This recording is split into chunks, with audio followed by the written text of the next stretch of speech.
Oh, hello, universe. How's everybody doing out there? I hope y'all doing good. Hey, I am still Cam, and I am still calling you from the land of America right now on this Real Resilience Talk podcast, episode 63. Six tree over. How about that? How you like me now? Right? No. We're on 63, and you can hear the tunes in the back, right? Today is a special episode. Man, we've been working on this for a while, getting this together, man. Actually, the man who made that song, who gave me the permission to use that song, he's on here today with us, man. We got the one, the only, the MonchichiRex, Uncle Rex, Pelo Chino, whatever he wants to go by this week. You know what I mean? He's got many a pseudo names. I just know him as my brother Rex, man. We're going to get in here. We're going to get on this. As I always say up front, hey, this is no reflection of or endorsement from any official organization to include the DOD. So please don't try to cancel me.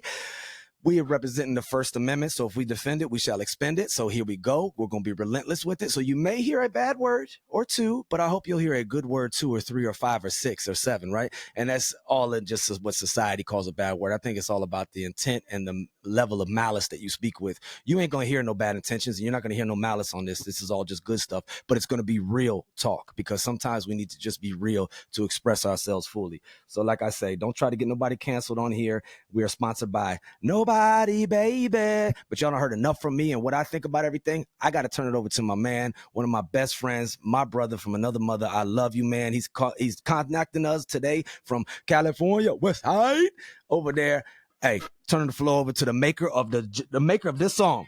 This song right here. The one, the Let's only, go, baby. Rex, Uncle Rex, Pelo Chino. What's up, my brother? Doggy, how the fuck does anybody follow you after your introduction, dog?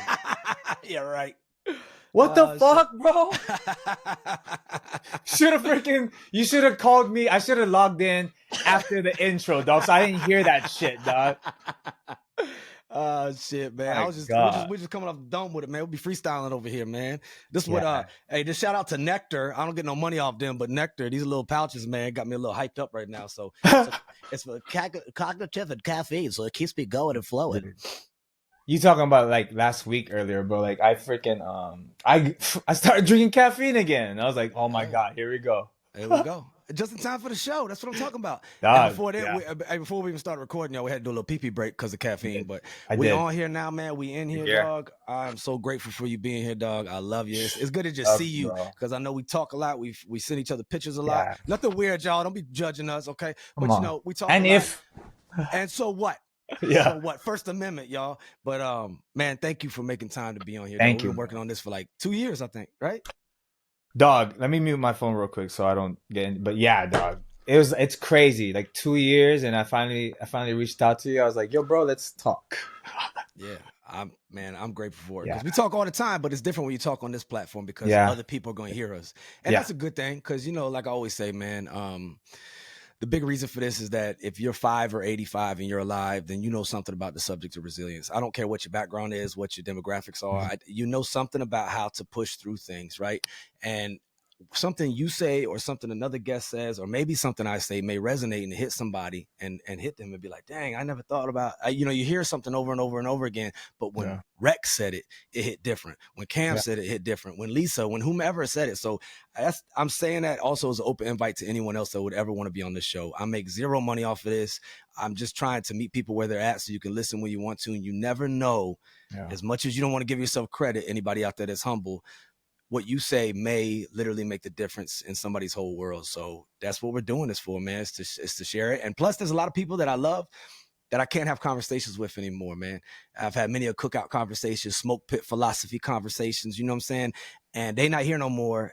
And I have nothing but my memory, but I wish I had it on recording. So that's another thing in here, is that I selfishly am able to maintain this for myself to look back on and go, man, that was a cool conversation with my brother back in May of 2025, because time's going to go, and like we say, this too shall pass. But I'm done running my foul mouth for a little bit, y'all. I'm going to turn it over to you, since you here, the one and only maker of the sounds that I play on here, Second Winds, which Second Winds, just poetically, that's the name of the song, that's the name of the track, and this shit is about resilience. What is resilience to you? Bro, I know you ask all your guests this. I was like, and I think after we get done with this part, I think we're gonna like just flow into everything, right? But riff. Yeah. But dog, like I've been thinking about this a lot, especially this week, because I do music. You know what I mean? Like that's me. I do music. You're a creator. We're all creators. And That's right. sometimes when you're creating, like you're like really, bro, I listen to, first off, appreciate you like doing that track for my album. Finally finished it this week, dog. Finally finished it. 17 tracks. Wow, for real, it's about to come out? 17 tracks. And throughout the whole thing, it's like, you know, you talk about resilience. I always text you, bro.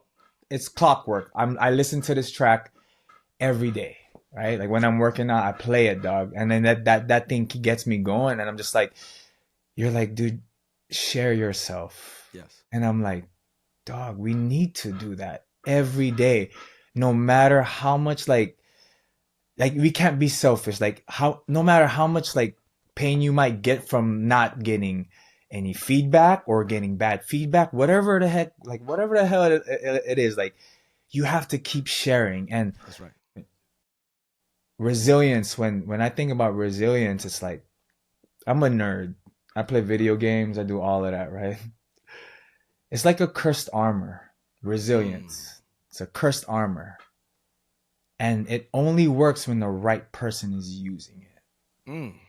So who's the right person? And I'm like, who's the fucking right person, dog? And believe, right? When we think about the word belief, right? At the end of the day, no matter what, you're only going to believe one person. You know, that's very cliche. Yeah. You're only going to believe one person. And that's the right person all the time. Right? You're only going to be one person, and that's the right person all the time. So that cursed armor, it works when the right person is using it. So when the right person is using it, that's you all the time. So if it's hurting, if you're hurting right now, because the right person isn't there right now. It's not wearing, that right person isn't wearing the armor. Who's the right person then, right? So this week I really had to dig deep. I was like, who's the right person for everything right now, for this job, for everything I'm doing? And you know who the right person is. It's you at your best. Yeah. And you know what your best is. Because we've all done that. We've all had a best day ever. So remember that fucking best day ever. That's right. Once you remember that, the best day ever, the best people ever, the best you ever, that armor works. That resilience, your armor fucking works when you believe the right person all the time. That's resilience to me, dog. A cursed armor. Cursed armor. Why you say cursed though? In video games, it's like you get this armor. It's badass, dog. Right? Like, so I played Valhalla recently, and it's like, cause it's good and bad, bro. Cause when it works, you're fucking invincible. That's true. Right? But when it doesn't work, it hurts a lot. You get the most damage, dude. Yeah. You get the most damage. When it's not working, you get the most damage. So when you think about that, I gotta be the right person all the fucking time then. Cause there's a lot of people that I fucking care about. And like, I gotta make sure I fucking I have my armor on every day so I can fight for everything me every day, dude. So it's like, that's why I say cursed armor, dog. Cause it's like yin yang, you know? It is. Like you said, like, bro, I fucking listen to the track all the time. In order for it to be light, like it has to be dark out. Like, it sucks. This little light of mine, dog. Yeah. No, for real. It's like taking it back to like freaking Bible study as a little kid. Like, you know what I'm saying? Because and it doesn't matter what faith, by the way, everybody, because every single demographic in the world has something to do with light. There's some type of message of light, for whether it's Diwali or whether it's the Christmas or whatever it is. So don't hear us the wrong way. But like this little light of mine, like let it shine. But what is to give light must endure burning. And you only see the light when it's dark. You can't see somebody light a lighter during the middle of the day. You can't see it, but it'd be pitch black, dark of night. Somebody light a lighter. Oh, you get in trouble in the field for that because you just messed up our tactical. You know, if you know, you know. You just everybody on some daggone some discipline, baby. Light discipline, baby. Get that red light out. You know what I mean? See, Sting wasn't wrong. Red light. If you know, you know. What's up? No, man. No, that's real though, man. That's real. I love how you said the yin and yang, and also like the double-edged sword of it is. There's so many things that are a double-edged sword, bro. Like, and you got to take the good with the bad. I've been, Oh man, I could go on and on, but I'm not going to take it over. I want you to be able to express yourself. But there's a double-edged sword in sharing yourself. There's a double-edged sword in being passionate, because people can take it as, oh, you're abrasive, or you're off the chain, or you're losing yourself. But like you can't really get like that if you don't have the other part. So you just can't have you got to take it all, and it's got to be that yin and that yang, because a lot of things, there's a double-edged sword. Yeah, no, it's true, bro. Like we share yourself. That means like sharing like your raw self. That's it. Like not holding back, right? And so I was talking to, I called one of my bros earlier, Marine too, man, Marine, and then one of my sisters as well, and they're just like, I don't know if I'm talking too much, and I was like, no, what? I was like, keep fucking talking, like keep talking, yeah, because that's you. Keep talking, because there's somebody else that doesn't, that feels so uncomfortable talking and wishes that they could talk like you. And in order for them to believe that they can talk like you, they have to see you doing it. Like you have to see that, because success leaves clues all the time. My boss says this all the time. Success leaves clues. He always says that. He drops it. Success leaves clues. And you have to, you gotta keep sharing, because there's somebody out there that wishes they was just like you. Right? They wish it was just like you. And then it's funny how like both conversations were different conversations, because one of them was like, maybe I should not talk enough, and the other one was like, dang man, like maybe I should talk more. Like, and it was and it's like, yeah, damn, that's crazy perspective. Yeah. So keep sharing. Yes, keep sharing. And it really reminds me of shout out my boy Matt. He's out in Japan right now.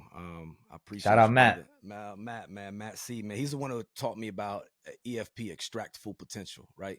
He talked about it because he was like a coach. But he says to extract full potential, right? That's what you're talking about, being that best person, that self-actualization, that being the best you that you can be. But sometimes, like you said, you got to find that right person to look to.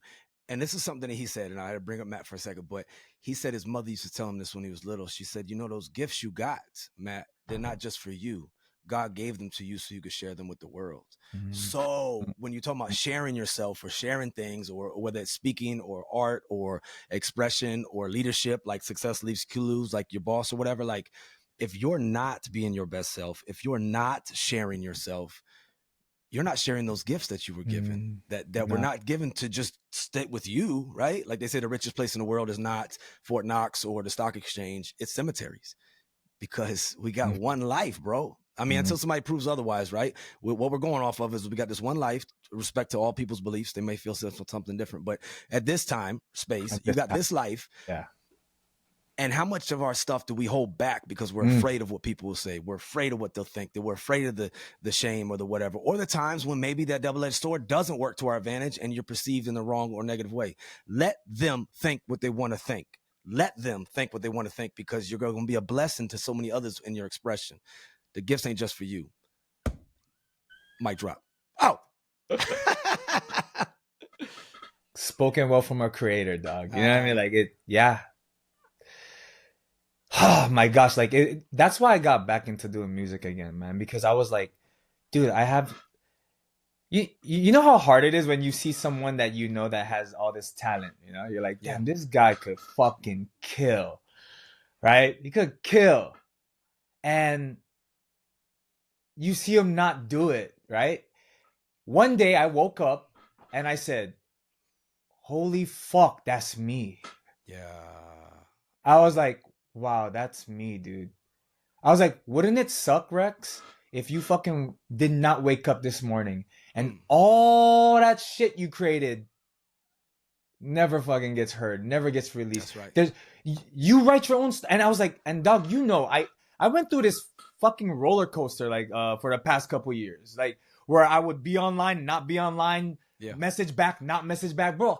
How present am I today compared to the past couple of years, right? Oh, night and day, brother. Night and day. Night and day, dog. Like, so I started saying like, damn, that would suck if like you passed away and you weren't able to tell your own story. Now people got to make shit up about you. Yeah. Or be like, hey, like that Bill Burr bit where he's like, He always paid his bills on time, man. If there was a bill, that dude handled that shit. You know what I mean? But like, what's the effect? Because it's back at that Jim Carrey like that. The effect you have on others is the most valuable currency there is, right? Exactly, but, bro. Like Bruce Lee said, I love him. I miss him. I wish he was around. I wish I could have Bruce Lee on the podcast. That'd be cool. Now I'm getting weird, but I would so have him. But no, that's not weird at all. He said awesome. To live is to express, and to express you have to create. Dude. And if you're not creating, if you're not expressing, if you're not sharing, then are we truly living? And that doesn't mean you can't do that now. Because someone who's listening to this, it's not just me and you. Because we're creating shit at a rapid rate. Some people are like, y'all need to stop creating so much shit, okay, motherfuckers? And we're like, nah, I have a sense of urgency. You never know. You know what I'm saying? Yep. I gotta get this shit out. But there might be somebody listening right now, and you're sitting on a gift, a blessing to someone else, but you're not willing to share it for whatever the reason. So use that as a moment of conviction in your own world, wherever you're at, man. Express it. Do not suppress it. Express it. Don't suppress it. Express it. Help somebody else get that courage too, man. Just inspire. Like that's creating and it's in all its form, man. It's like inspiring, bro. Oh my gosh, like Bruce Lee, right? So my Filipino martial arts teacher, he loves Bruce Lee too, right? So I just hear it from my best bros and then my martial arts instructors all the time, right? So, but like he in that track, bro, that you're on, you say, well, you quote Bruce Lee and you said all of that, and then you also say, time, right?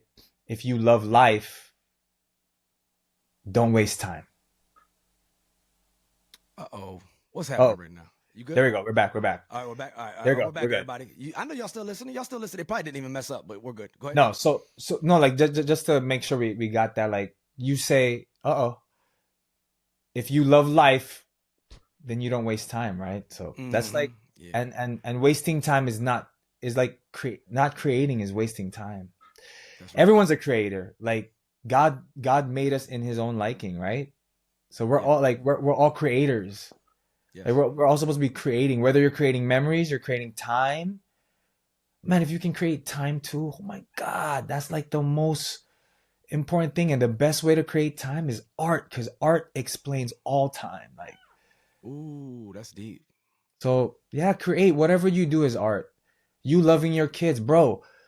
I watch you raise these kids, and like it's like a martial arts instructor, right? They're so proud. They're so proud of like their student. Like, so Kuya James, he's my martial arts instructor.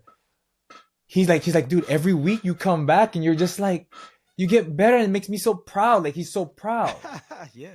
So I can only imagine, like, you being a father, and like, I look at your kids and I'm like, that's your art that you created, but you had to spend time to create that art. Now that thing, now they have a story of how they grew up.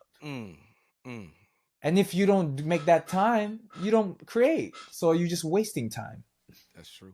So you're always creating when you love time. And that thing, dude, every time I hear that part of the song, I like tear up.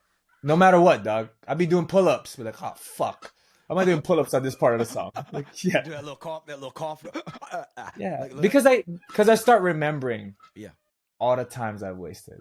Same, man. And that's that's from Bruce Lee, everybody. Like, if you love life, don't waste time, for time is what life is made up of. And the irony to me, and especially saying him, is that he only lived to be 32, but think about the effect. This dude is still echoing and rippling. Like, it's been 50 years. He died in 1973. It's been 50 some years since he died, right? And we're still quoting, and it's like, talk about creating and art and having a legacy. And it's not just for like fame and all those kind of things. No, it's not what's etched in stones. It's the effect you have on people. And this dude's philosophy, his outlook, his approach to life, his creations are still hitting people to where we're talking about it in 2025 on a podcast, just two dudes that weren't even alive when he was alive, right?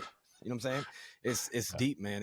And why I try to challenge everybody when we think about what, like I said, Matt said about extracting full potential. Like, what are we really doing with the time and the blessings that we have? So we might as well use it. You're here anyway. The way I look at it is, fuck it. We might as well use it for good. And not everybody's going to understand you. Please let me say that to the whole world. Like, not everybody's going to get you. People you think get you aren't always going to get you. People are not going to always support you. People are going to be like, what are you doing? Why are you putting all this out there? You need to stop. You need to slow down. All that good shit. And it's very well intentioned, and they have really good intentions but the effect could be that you're not sharing your gift with things. So you got to balance that shit out. I go to therapy. I take Prozac. I take medicine. I don't even know some of the damn medicines I take. I take so many of them, but you know, there's an approach to these things, but don't do it for everyone's approval. Just do it for the potential positive effect you may have. And in doing that, some people ain't gonna feel you, and some people are just gonna be like tired of you and they'll unfollow you. And that's fucking cool because it's a free world, dude. It's a free world. Do you, boo boo? Now you just mentioned therapy. You know, I took therapy, bro. I took therapy. Uh early last year, yeah, I started. I stopped. I stopped after a little bit, right? After a while actually. But now that I look back, I'm like, because I was like, when did everything change for me? And it helps, dog. Yeah. Just talking to someone, like, bro, honestly, like, this is therapy. That's why I say every time just I do it. Talking to people, bro. Like, I don't even, like, if you have this, bro, this is free therapy. Yeah. Like, because, like, that's literally what I was talking to with my therapist, right? And she was great, but I was just like, dude, I have all these people in my life. I need to start spending time with them and talking to them. Maybe we can heal each other. Because I'm like, dude, that's like you are my natural resource, bro.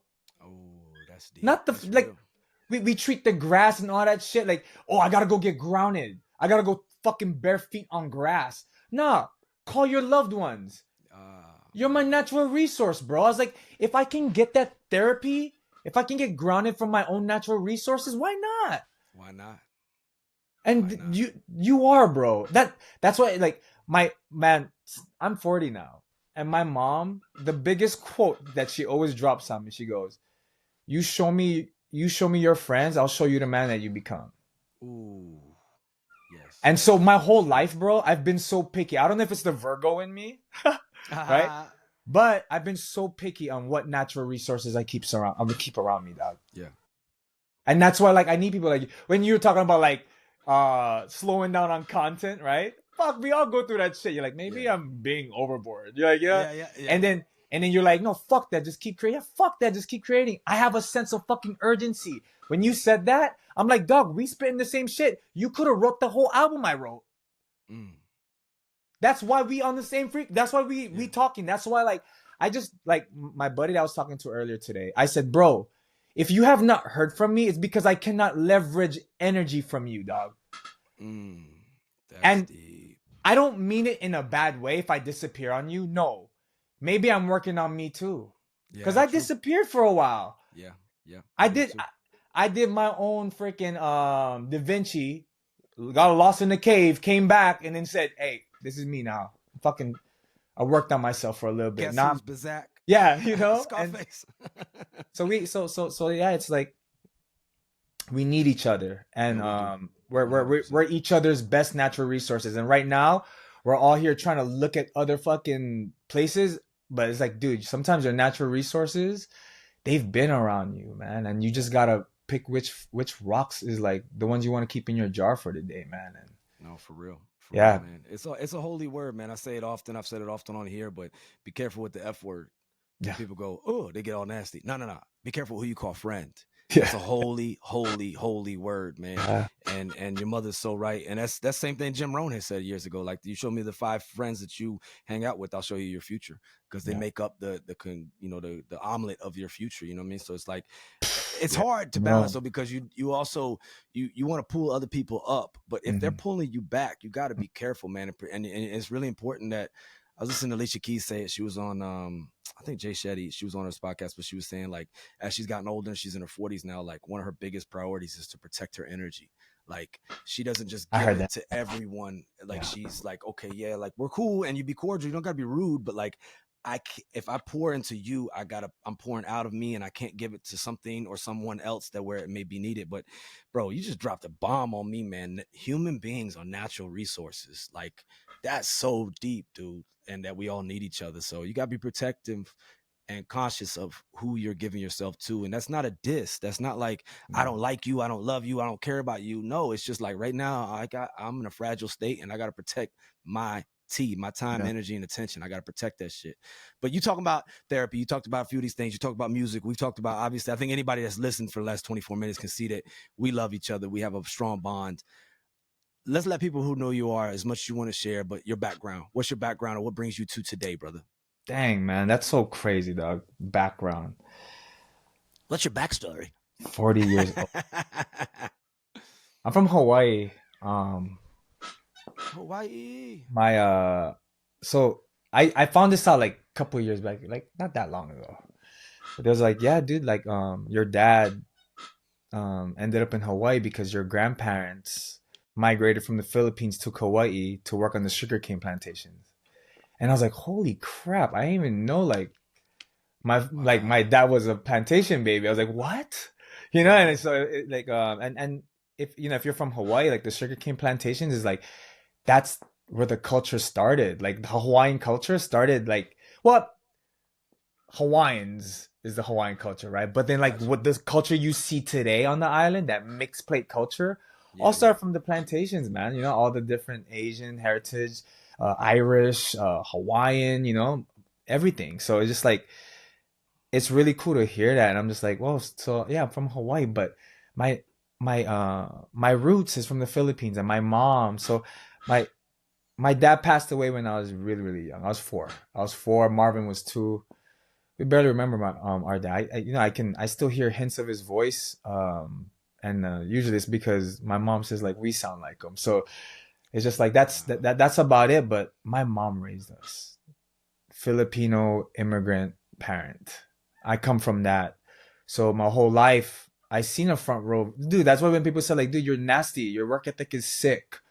I have like I seen my mom, my single parent in Hawaii. It's not cheap. People think like, oh, so beautiful. There must be awesome. Fuck, if you're rich. If you're rich, yeah. If you're rich, dog, I'm from the ghetto. I'm from Kalihi. Anybody look that up, you'll see like, yo, fuck, I'm from the fucking ghetto of Hawaii. Immigrant parents, right? And so single mother, I'm from that. That's where I'm from. I had a front row view of hard work. I see my mom do everything to make sure me and my brother was taken care of. We was her why. 100%. You know, we did everything. Slept on floor, all that stuff. My mom was like, no, we're going to have a better life. And now she's like the breadwinner of her family, like brought all her sisters here to the States. They all have their kids here. They all own their own homes. It's amazing, dog. It's crazy. That's from an immigrant parent. I'm from that. That's where I'm from. That's my background. I joined the Marine Corps after high school because I did shit job in high school, right? Yeah. Because I really loved music, dog. I was like, I'm going to fucking do something in music, you know? Like, and then I was like, oh, damn, I'm not going to do anything if I don't graduate. And it was crazy, bro, because you're going to hear a lot of like, dude, that's why a lot of times I'll catch myself being a hypocrite, man, because my mom was a big church mom, and we went to church all the time. Sorry if I bounce around. This is exactly how my songs sound like. This is called real talk, resilience talk. So please, it's all you, brother. Dude, there's no scripted story, nothing. Nah, nothing scripted up in here. My mom, very church mom. We went to church the whole fucking first 18, 19 years of my life, dog. Hardcore religious family, dog. Like, and I was like president of my youth organization. Oh man, my God, this is my first time actually talking about this, and it's gonna be, and I don't mind it being out there, right? Yeah. And you know, as a youth organization president, you're supposed to like lead by example. Fuck, dude. I was like, in high school, I started doing really shitty, and I started my grades was really bad. I was just like not doing what a good Christian kid should be doing, right? And I almost didn't graduate high school. I was like, dude, I'm not gonna graduate. Counselors were like, there's no way. And I thought about my mom. And I was like, dude. I was like, what would that, like, she loves the church. Right. I was like, what would that do? And bro, I don't care what anybody says, dog. At church, a lot of gossip happens at church. Oh, for People sure. talk. Yeah. That's the most strongest and smallest village on earth, dog. It's like true. It's true. I tell that they'll there's people a lot talk. of times with the cussing on here, you know, because some people are like, oh, you be cussing too much or something. I'm Right. like, man, I know some church folks that won't say a cuss word, but they'll make you want to jump off a bridge right now, and they won't say not one bad word. You know what I'm saying? Yeah. So Oh, don't give me that. 100%. You know what I'm saying? 100%, dog. It goes And down in all yeah. spaces and places. Yeah, dog. But I thought about her and I'm like, damn, how how am I gonna let her walk around with her head held high? Like she's so proud of church, her duties in church and all that. I was like, I need to graduate. I need to fucking graduate. Yeah. I'll figure this shit out. Dog, I went around, talked to all my teachers. I'm not gonna say their names. I ain't trying to rat them out and that. I was like, hey, what can I do to graduate? What do I need to do? And they literally laid it all out. You need to do this, this, this, then this. It was math, science, all the shitty classes. I was like, I was like, dog, I'm not gonna make it, yo. I don't need to get into details. I made it happen, dog. I made it happen. I fucking talked to every student that could help me. I stayed in after school just to get in just enough credits to fucking graduate, dude. And I was like, all right, cool. After that, I was like, I need to fucking get some more discipline, dog. Join the Marine Corps, dog. Ooh, yeah, buddy. Join the Marine Shout Corps. out to your music too, man. I just want to say on the Marine Corps part, number one, that's huge resilience and going around as a young man and taking the initiative. Talk about some JJ Ditaba Khalid, right? Yeah, dude. And asking like, what do I really need to do, boss, to be able to be good? So that's initiative and resilience right there, are fully applicable. But then talking about the Marine Corps, shout out to this man right here. If you listen to his tracks, he always sneaks something Marine Corps. Anybody knows cadence? Like when we run and we call cadence. There's that one you're like, run, motherfucker, run. You ain't done yet. And he's like, take it. I got it. In the middle of a track. And I'm like, yo. And nobody else gets it. I look at my wife because she's a Marine and we're like, yo, you see the shout out? Like he just shouted out the Corps right there. Not like, oh, right, you're not just Marine Corps. Just like, take it. I got it. Run, motherfucker. We ain't done yet. Or like that track with Sean, you know, like. Oh, yes. Yeah. Thank you for that, man. Thank you for that. Like, y'all don't know it yet. It'll come out soon. But this man, my son got some bars. We've been freestyle battling his whole life. What? And you gave him he gave him a platform to be able to record a track. We recorded it right here where I'm sitting right now. Sent Uncle Rex the file, and then you put it in there, man. And of all things, because he loves basketball, the track's called Euro Step. I can't wait for it to drop, dog. It's sorry, sick. I just derailed this whole shit. You said join the Marine Corps. No, dude. Fuck. I'm down. Dude, that's how I write songs. If that shit goes if that energy goes, hey, be like water, dog. I ain't worried about that last. Just let it flow, dog. We talking about Sean right now, dude. That bro, when I heard his shit, it's so funny because you sent me like a clip of him freestyling. Oh, you know what? I'm gonna go back. We about to flow like water, right? Like, hey, stay with us now. Stay with us. Stay tuned, folks. Dog. So the last time I seen Lil Sippy Cup in person, was David's birthday party at that one brewery in Cartayo was there. Yeah. Jasmine. On the way out, when I was saying bye to Lil Sippy, when I was saying bye to Sean, he's like, Uncle Rex, I'm gonna be a rapper. Oh, for real? He said this shit? He did. I swear to God. Oh, that's tight. He said, I'm gonna be a rapper. You know, because he knew that I rap. And I've been making music for a fucking while, you know, like Sean was little. I think he was 7, bro, if I'm not mistaken. Yeah, he was little. Yeah. Oh my God. It was a hot minute ago. He's like, I'm gonna be a rapper. So my first question was, I was like, yo, that's sick. What's your rap name gonna be? You remember he said that. He's like, I'm Lil Sippy Cup. Lil Sippy Cup, because the SC, yeah. Because he's all about Steph Curry, he's Sean Campbell, so yeah. Dog. Sippy Cup. He said that. I'm Lil Sippy Cup. And then like, fast forward, right? You send me this, and I haven't heard him rap or nothing like that before. You send me this clip of y'all just freestyling in the car, and I just heard. I didn't even like really hear what he was talking about. I just heard his cadence. I heard his cadence, and I was like, whoa, what? What is that? And I said, you know what? Fuck it, dude. Blind faith. What can you do on this track, Sean? Like, let me hear it. Yeah. And no matter what you do, I don't give a fuck. Like, bro, I'm at this stage of my life right now. I don't give a fuck, bro. Yeah. I was like, I don't care what you do. It's going to get released. Yeah. And then it came back. It came back, bro. And I was like, play. I was so excited to hear it.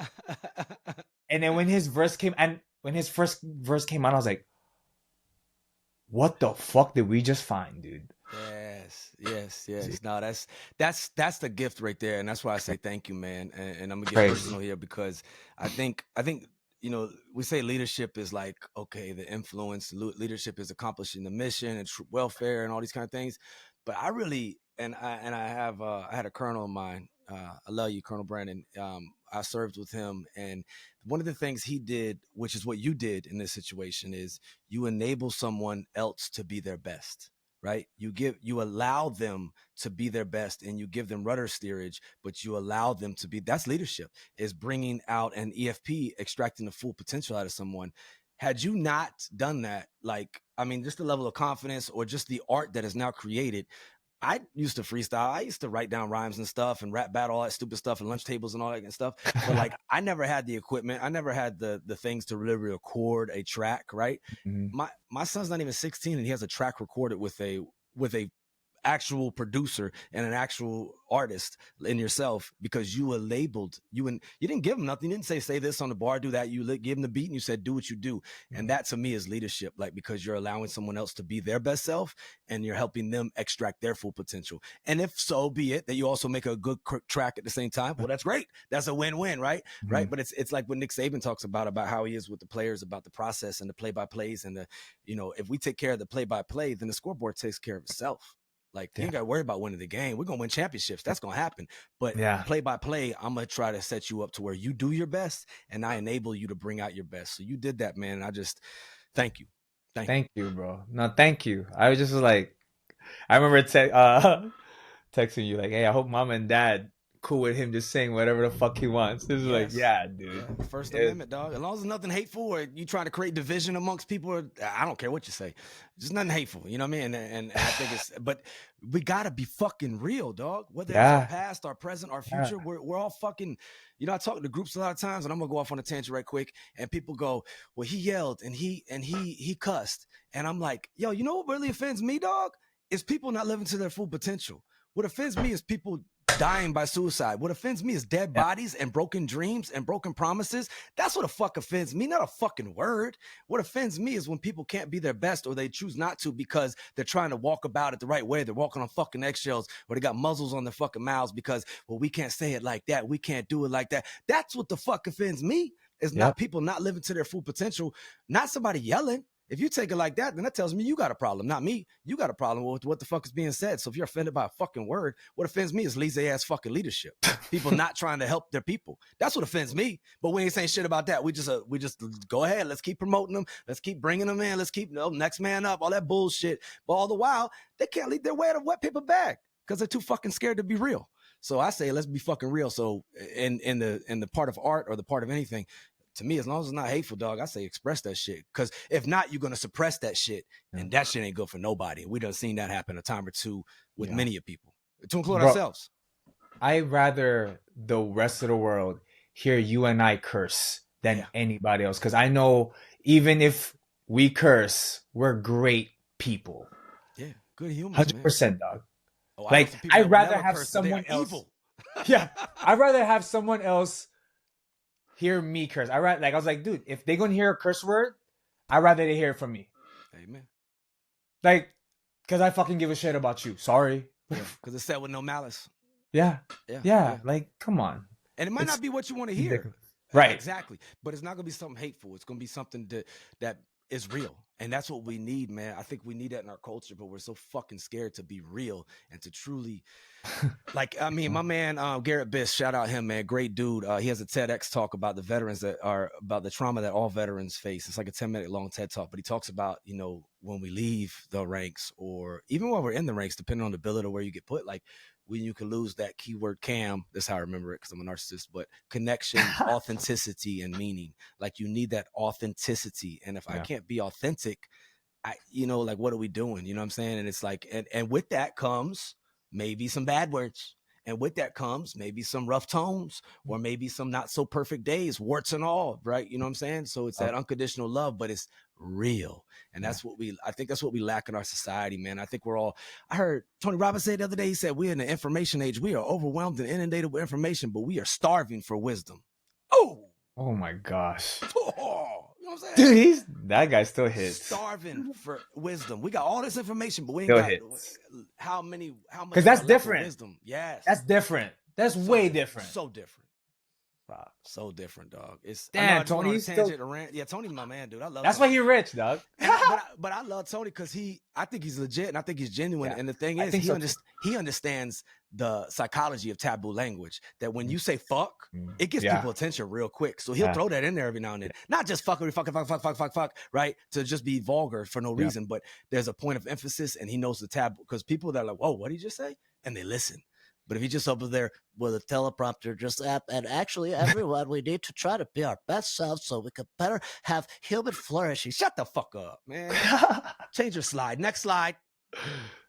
Turn a page. I digress. I took it all around the world right there. You joined the Marine Corps for a purpose. You joined the Marine Corps for a reason, to get out of Kalihi, the ghetto of Hawaii. Wanted to follow music. And I know you served for many years. And I'll just say first, man, thank you for your service. And through the Marine Corps, that's how we know each other. Yeah. Yep. From and I make this joke. I'm gonna shout out David, man. I make this joke.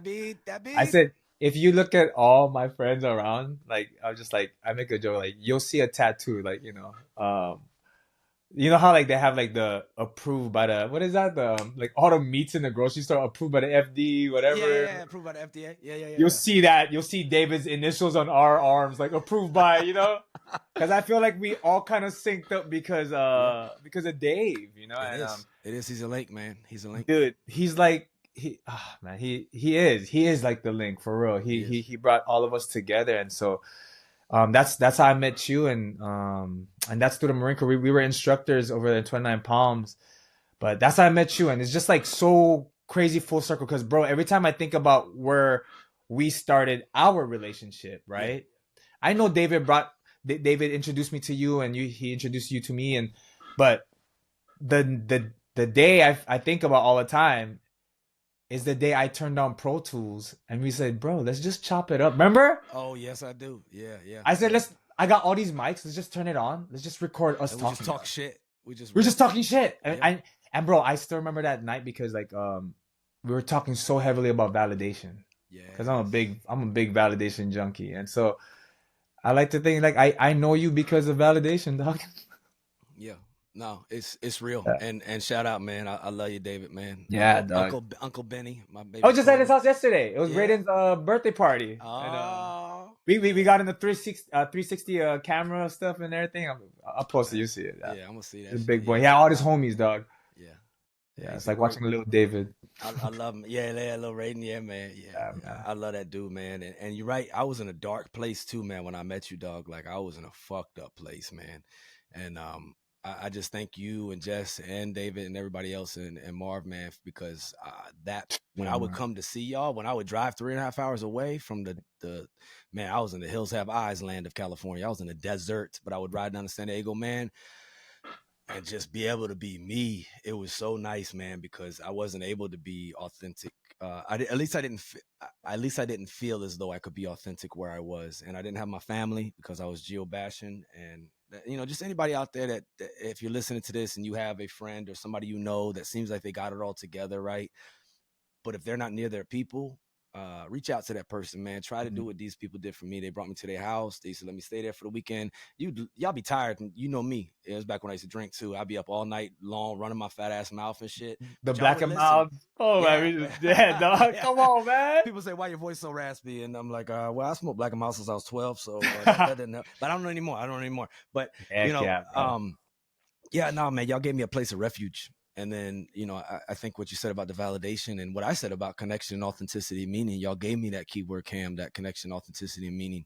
And again, the link was David, because I wouldn't have known you. And I always knew who you were because he'd always talk about you. Yeah. I'm sure in some ways, he talked about the one dude who owes the money still, and it was me. Yeah. And we was all 0621, Charlie Oscar, Mike, and y'all were comm school instructors and stuff like that. And but we finally got to meet, man. And we just hit it off because it was like, I didn't really have a canvas but I knew I was an artist, and I was messing with comedy, and like I was getting out to open mics out there in Cali. But like, yeah, man, thank you. And I share that because you never know. It's back to 101 of Robin Williams. You know, everyone you meet's fighting a battle you know nothing about, man. I was so suicidal at that point. I was like so alone. I felt like the black sheep of the world, and I was just, man, it was, I can't even put it all into words, but I've expressed it on other podcast episodes with other people, but I was in a dark place, and suicide was a highly likely option. And I'm just glad they didn't allow weapons in the barracks, because I probably wouldn't be here through other means. But y'all gave me a place of refuge, bro. And I say that because somebody out there's listening, and they could be that place of refuge for somebody else, and or that person that's hurting. There's people that you could reach out to that could be that place, that it could be a place of refuge for you. So we can't read minds though, but y'all heard my soul, and y'all were there for me, man, and I love you forever for it, man, for real. I love you, bro. Dude, it's damn, that's crazy, because if you can you can ask Jess how I feel about you, how I look at you, dog. I never said that, what you just said. You might have thought it though, right? No. Yeah. Fuck no. Fuck no, bro. I'm you like, know how to front? Now we know how to maintain military bearing. you know what I think about you, bro? Like every time I talk to Jess, I'm like, dude, Cam's the best dad I know. Oh, thanks, man. I swear to God, bro. You guys, Jess. I literally, Cam's the best dad I know. I literally say that shit every fucking time, dog. I'm sorry if I offend all my other dad friends, but like, you know what I'm saying? You guys I'm like, are cool too, bro. We love you. No, everybody's dope. Thank you. Right? Everyone's dope, but like everybody can be. You can say everybody's number one, but whatever, right? But like, no, for real, bro. Like that's what I say. So I was like, dude, he's doing such a great job. I never fucking would have once thought you had that thought in your head, dog. Like, and oh man, bro. I know we got man. I was talking to I'm not gonna say names, because I said, hey, whenever you comfortable talking about this, I know somebody you can talk to, like, right, other than myself, right. But he brought it up and mentioned that, and I was like, dog, I'll fucking kill you, dog. I'll kill you first, dog. I promise. I was like, I will kill you first. I promise you, if you ever fucking have that thought in your head, anybody, you give me a call, I promise you, I will kill that version of you. So just fucking call me. I have that confidence, bro. Where if you felt that way, you call me up, I will kill that version of you right then and there. I promise you. So just fucking call. Yeah, man. Hit me up. Yeah. Don't ever fucking say that shit to me. I'll fucking kill you. Yeah, bro.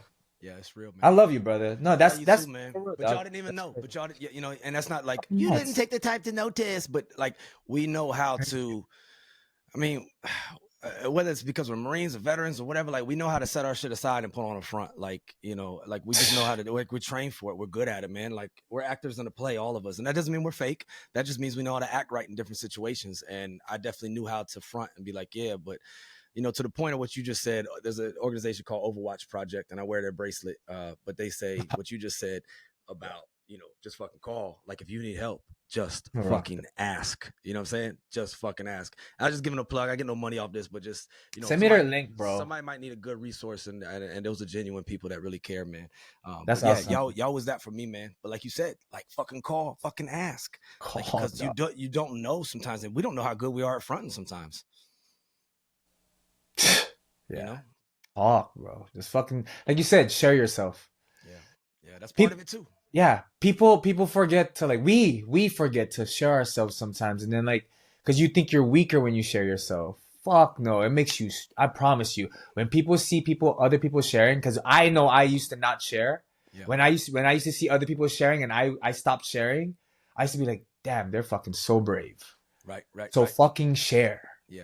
But I don't want to look like a little biscuit. Right. No, yeah. What's going to make it look like a little biscuit is when you suppress it and then you snap and you take it out on somebody who doesn't deserve it. That's what's going to make you look like a little biscuit. So like you said, like whether it's through art or a conversation or reaching out to your natural resources, other humans, right? And friends and family, be careful with who those people you reach out to, but like, don't suppress it. Express it, because you either deal with your shit or it deals with you. That's a common theme that I've said on basically every episode here. And if you don't deal with your shit, it will deal with you, and you might end up being, unfortunately, unintentionally, a hurt person who hurts other people, and that's not cool. Yeah. That's not cool. Yeah. And we know a lot of them, you know, because it's just, you know, you work in high up tempo, high stress levels. It doesn't matter what you do. It doesn't even have to be military to know these things. A lot of people think that this show is just for military people. It's not. Anybody. I don't care what you come from, because you don't need to just be in the military to be stressed. Like, you could work at Taco Bell or be a teacher or a first responder of some sort, and you know stress and you know pain and you know getting through stuff. So everyone is welcome on here. But for us, you said you joined the Marine Corps. Tell me just a little bit about that. I remember, so I was like, I mean, I just lost a lot of weight too right now, right? But like, yeah, you trim as fuck, dude. You oh, tough. thank you, bro. Thank you. Speaking of Bruce But Lee, you over there trying to look like him. I know, dude. But like, I was overweight. I couldn't join the Marine Corps at first. I had to lose all this weight, and that's another thing too that kind of shaped me as a young man, right? I'm like 17, 18 years old, and having to, I think I had to, in order to dep in. So I was like around 250, right, as a fucking teenager, right? I was like, fuck, and I had to lose all that weight, and to dep in, what I think it was like 190 or some shit like that. So I had to lose all that weight to get into boot camp. I think I was like 225. I think recently I just lost. I was from 264. I lost all the way down to 164. 64. Dang, 100 pounds, dog. Yeah, right wow, now. Yeah, bro, that's like, big shout out to you, dog. You like the Filipino David Goggins. Look at you and shit. Dude, I don't know, man. No, David that's Goggins, dope, though. he's That's nasty. real, dog. But you said depth. Just anybody listening out there, depth Yeah. is when you are in the delayed entry program and you swear in to Yeah. join the military, to join the Marine Corps or whatever branch, but you haven't left for boot camp yet. Like, you have to get depth in first. You have to delayed entry program swear in. So yeah. So as a teenager, I had to lose that weight, and so dude, this is a dope ass story. I wish I still had their contact info. If they watch or listen to your podcast, yo, hit me up. Fucking follow me. Hit me. Let's reconnect. But there was this guy, Corporal Amos. He was trying to come back into the Marine Corps, and he was a grunt. And my recruiter, right? He never gave up on me. Right, at the time, he was Gunnery Sergeant Domino. Just fucking had the Italian swag and everything, dog. Like, I mean, he was just like, he was all about it. Smooth operator. He walked in the square, but like, damn, look at that. That's a fucking Marine right there, right? He's just like, that's what we do, dog. But he was like, I help you, dog. Like, one day he saw me getting serious. I dropped some weight. He's like, dude, you lost a lot. When he saw me getting serious, he was like, I'll hook you up. He was helping that Corporal Amos get back into the Marine Corps, and get back in shape and all that. He's like, you're gonna work out with this guy. He was a grunt. Worked out with him, dog. That motherfucker ran my you know what in the dirt, dog. I was like, holy shit, dude. This is like Corporal Amos cat? Yeah. Him. There was this other kid that wanted to join the Marine Corps, that joined the Marine Corps as well. His name was Jeriel. All of them, like, I'm sorry dropping y'all name, but this is all great stuff. They fucking motivated me, yo. Like, and I like shaped me up for boot camp and everything. Like, I couldn't even do a pull-up before. Now I'm 40 years old. I do 30 pull-ups, dog. Let's go. You know what I'm saying? Like, it's like, it's crazy. Like, but yeah, dog. Like, they helped me get ready for the Marine Corps, and that just showed me. I was like, damn, if these guys do this right now in the civilian world, how dope is it gonna be having that camaraderie? Yeah. As a fucking Marine, and I still get it today with you. With Frankie, with David, with Drew, with Tess. Sorry if I didn't mention anybody's name, but we love everybody. Yeah, dog, like it's like it's almost too many people to name, right? Dog, it's crazy. It is, right? Brothers and sisters. It's like it's nuts. It is. But that, like when I experienced that, I was like, dude, this is gonna be dope. Like, cause you always trying to look for like a sense of belonging too, right? Yes. And the Marine Corps gave me that for the rest of my life, dog. All my best friends, Marines, dog. Yeah. You know. Yeah, it's pretty awesome. But yeah, during the Marine Corps, I was a fucking radio operator because my ASVAB scores was okay. Same, brother. I was open contract. I didn't even know I was doing. And you know what they tell you in boot camp? Remember in boot camp, bro, they'd be like, yeah, you got 8-second life expectancy. You're like, because they want to shoot that one with the antenna. It was going on Vietnam. God, it's true. God. Yeah. For those who don't understand, you got the little, we all play with the little army mans. They got like the little holding it up in the air. The one dude's got a little mortar. Obviously, somebody got a weapon in the prone. And then there's that one with the radio. That was us, and that was like what they say, 8 seconds. I forgot what the exact math was, but yeah, I don't know, something like that. The enemy would see you on patrol. see you with your squad or with fire team, whatever, and they would see that antenna sticking out your, you know, and that would be a target. You know what I'm saying? 3-foot tape, 10-foot whip. You know, they would get you. It's funny, man, but it's like it's nuts though, because being a communicator, you're like, all right, you should know, right? Like, all right, I'm learning this skill to, you know, be a great communicator. And it's like, dude, in life, that's how you stay alive. You have to have it. You have to have it. Yeah, that's how you stay alive. So I love that you said that, man, because I think about it sometimes, like in trying to convey certain messages, or with art, or with public speaking, or with comedy. It's all back down to the fundamentals of communication, and that was my job, my initial job while I was in the Marine Corps. And I didn't think about how much it would, like you said, like play into so many other things. But like if you have a message and somebody's calling an artillery or somebody's calling a CASEVAC, if you fuck that message up, you fuck everything up. So it really makes you mindful. And I'm not the best communicator in the world, but I'm just saying it gave me another layer of thought behind how you communicate. And I'm not the best communicator ever, but the thought wasn't there before. You just like say shit, right? And then with being in communications, you realize how important it is, the brevity, the conciseness, time and place, because y'all know I run my fat mouth a lot and I'm too short-winded, but like 3-second bursts, right? Like you got to have that on the hooks. You got to have that. I don't know what it is now because it's SATCOM and a lot of stuff's different, but back in our time with prick 119s, baby. 119s. Like, you know, fuck, dude, you got just, you know what I'm saying? It plays into a lot though.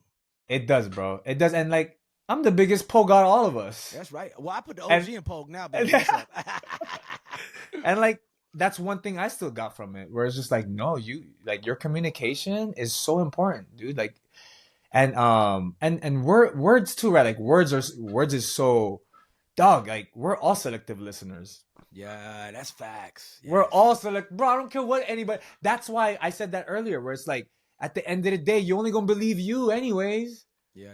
So fucking keep the right people around you and believe you then. Like that's fucking so it's just like, yeah, man, but being a great communicator is or at least trying to, right? And the only way to communicate is to fucking do it. Gotta do it. Yeah. Just hey bro, that shit. I'm not feeling good this week, dog. What's up? Let's talk. All right, let's chop it up, bro. But you gotta communicate. I can't read your mind. I could maybe notice like he ain't popping up on social media. Yeah. Maybe he's doing something. Maybe he's creating an album or whatever. Don't assume, man. We all know the acronym for assume. That's out of you and me, but like we have to ask people how they doing. And you yourself, as you just described, it takes two to tango. So if you're that one out there hurting, man, like help us help you, because some people got so much shit. We got so much shit. Tony Robbins said it, we're over inundated with information. There's just so much shit, man. And sometimes like it messes up our like empathy, spidey sense to be able to pick up on shit, because we're just overwhelmed with information, dog. We never figure this shit out. Nah. We just get better at reacting. That's it. Yeah, you're right. Yeah. That's it. We just get better at reacting. We're not gonna figure this shit out. Gotta be real and gotta communicate though. And you gotta communicate. And we can stay proactive and stay left of and stuff. But you know, you gotta help people help you, man. And people ain't mind readers, so if you just gotta communicate. Gotta Charlie Oscar Mike. That's COMM in phonetic alphabet. So we say Charlie Oscar Mike. Papa you saying that? I just felt like I was in 29 Palms right now. I was like, go to Sugar Cookie. Yeah. Get some. Dude, I fell down the Sugar Cookie once running. I've fallen that. many days in that. Yeah. I went back. We go back, you know, as calm. When I went back to staff and CO, I had to go back for Chiefs course, and I was back up that thing, and it was not as easy as it was when I was in frock. Dude, I don't know if Like, you know, Frankie, he's actually getting his youth back. Fucking guy, he's been running. I cut some time off my 3 miles too, but he's killing it. I think he ran like a 21-minute fucking 3 mile the other. I think it's hilarious that you all are retired and out, you know, dude, and y'all still like, you know what? I want to see what my PFT is. You know why?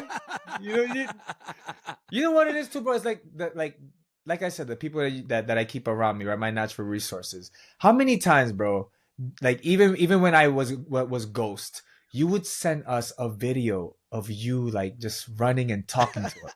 Talking shit, yeah. Talking shit. And I'd just be like, I need to do that. So all that shit matters, man. Like, you don't know when you step outside and you get that fresh air. You don't know that shit's fucking re-energizing you. You just do it. But then you're like, damn, why do I feel better? Yeah, Same thing like with your... Just fucking communicate. Stay connected with people. Don't fucking go ghost, man. Like, that's the worst thing to do. Now, if you're doing it for a purpose so you can be better, so because you know you're the toxic one, and you want to get yourself out of the basket for a little bit so that you can be better for everyone else, that's totally different. Solid point. But communicate that. Yeah. Hey, bro, I'm just going to disappear for a little bit because I got a lot of me to work on, dog. It's nothing against y'all. Just want to let you know that I'm good, bro. And yes, please do check up on me here and there. Yeah, you're right. That's it. No, you're right. You're right. Yeah, but that's that communication. Yeah, bro. And we are all overwhelmed. And even like you said, the friends and the because you have never met them, but I know y'all know of each other because I've talked to both of you about it. But our close friend Angel that was in 210 with us, he's a firefighter in New York. He retired. His wife's a fire marshal. She retired from the fire department. But he watched the towers fall, and then he joined the Marine Corps and served and went to Iraq and Afghanistan, did everything. And now he got out, and now he's a firefighter. But he's the one that told me, and I put it in that book, that blood makes you related, love makes you family. Yeah. Like even right now, we're trying to cite off like Marine Corps family, and you'll leave somebody out because there's so many, right? And it's not like it's not to say that it's quantity and not quality, because you still have these quality relationships with these individuals that are your brothers or sisters forever. It doesn't matter. MOS doesn't matter. Obviously, it doesn't matter if they're female, male. Like these are your brothers and sisters forever, and you can even meet them after service, and the connection and bond is still there because that blood makes you related, love makes you family. And if you don't have that, find that in somewhere else. You know what I'm saying? That's why I talk about a lot of times like the Overwatch Project, or we're talking about expression. I've been trying to share a lot about the Armed Services Arts Partnership. A lot of people don't know that shit's existed. Like they don't even know that ASAP is the thing, that they can go there, connect with other veterans or active duty or military affiliated people and find that tribe, because we need, like you said, that connection, dog. We need it. Even if you do want to take a step away, right? But I've seen with me, if I go internal, it goes dark. Like that's why I try to emphasize for anybody that's like me, go external, because that's where you can find the light. Because when you go in that cave, you may need to lick your wounds and heal up a little bit. That's cool. But if you stay there too long, man, for me and those who I know are like me, we downward spiral because we go internal and we become selfish and we forget our connections, and it's just not a good place. I don't think humans are meant to be there. Even introverts need people. Yeah. 100%, bro. We need our tribe. So find it. Go find your tribe. And like Maya Angelou said to her son when he was having problems trying to find friends, she said, well, in order to find a friend, you have to be a friend. So start there. Try to be a friend. Try to be open. Yeah. Because we're like, I don't got no friends. Are you being a friend? Right.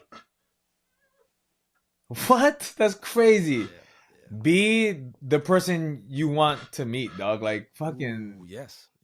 And we could all do better at that. Yeah. All the time. All the time.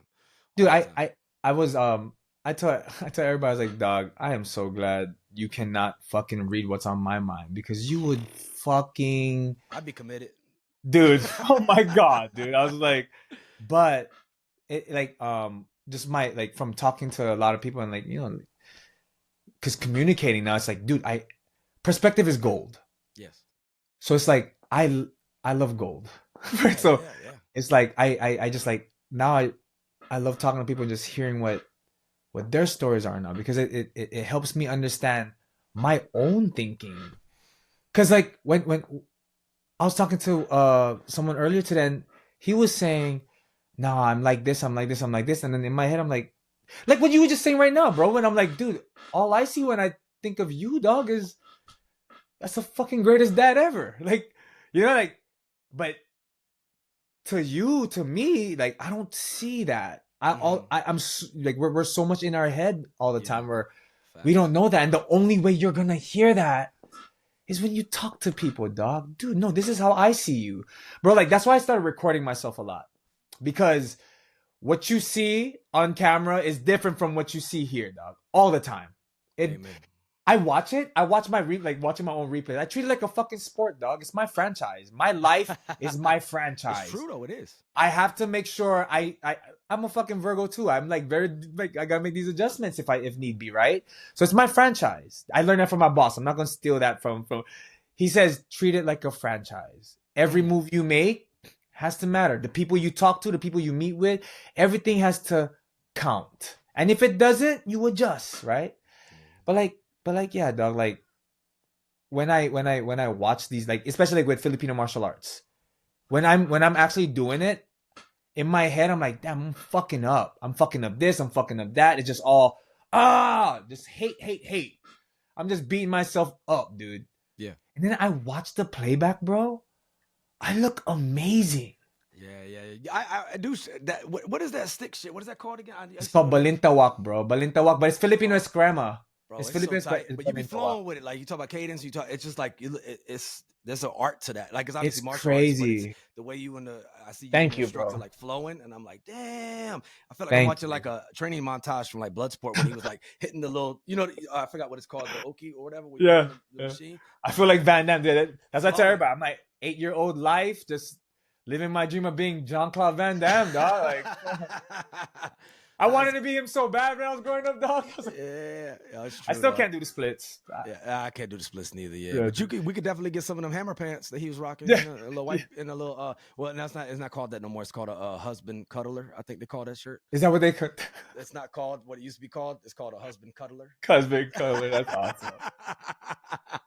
But Yeah, you you're need that. diversifying yourself in all these different areas though, and I think that makes a difference with you being able to maintain the best version of you, because I see you do the videos, you do the martial arts, you obviously love your family and you love those around you, you stay connected in that sphere, but you're also constantly expressing yourself.